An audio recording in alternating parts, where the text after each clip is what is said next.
Telugu Desam party జాతీయ ప్రధాన కార్యదర్శి నారా లోకేష్ ప్రారంభించిన శంకరావం కార్యక్రమం విజయనగరం జిల్లా పార్వతీపురంలో కొనసాగింది. ఈ సందర్భంగా ఏర్పాటు చేసిన బహిరంగ సభలో లోకేష్ మాట్లాడారు. వచ్చే ఎన్నికల్లో ఫ్యాన్ పార్టీకి షాక్ తప్పదని హెచ్చరించారు. వైసీపీకి ఇక అంతిమ యాత్ర సినిమా ఒక్కటే మిగిలిందని అన్నారు. సీఎం జగన్ను చూస్తే పెట్రోల్ ధర గుర్తొస్తాడని, వైసీపీ ఎంపీలు కేంద్రంలో రాష్ట్రం పరువు తీశారని దుయ్యపట్టారు. వెనుకబడిన కులాల వెన్నెముక విరిచిన నాయకుడు జగన్ అని, ముఖ్యమంత్రి కటింగ్ ఫిట్టింగ్ మాస్టరా అని నారా లోకేష్ వ్యాఖ్యానించారు. జీవితాలతో ఆడింది చాలు స్వామి.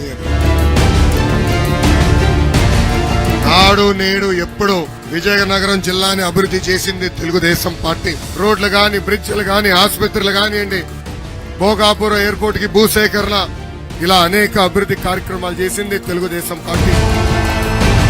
ఇక్కడ ఉన్న ప్రజల్ని, కార్యకర్తల్ని కోరుతున్నాం, 2024లో తెలుగుదేశం జనసేన పార్టీ అభ్యర్థిని గెలిపించండి. పార్వతీపురంకి బైపాస్ రోడ్ వేసే బాధ్యత మేము తీసుకుంటాం.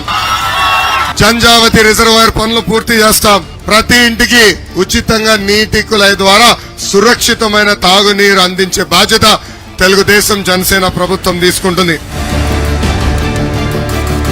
అటు జన సైనికులు, ఇటు తెలుగుదేశం పార్టీ కలిసి ఈ సైకోని తరిమి కొట్టాలని ఈ సభాముఖంగా మిమ్మల్ని అందరికీ కోరుకుంటూ, నాకు ఇంత అద్భుతమైన అవకాశం ఇచ్చిన మీ అందరికీ పేరున నా హృదయపూర్వక ధన్యవాదాలు తెలుపుకుంటూ మీ అందరి దగ్గర నుంచి నేను సెలవు తీసుకుంటున్నాను.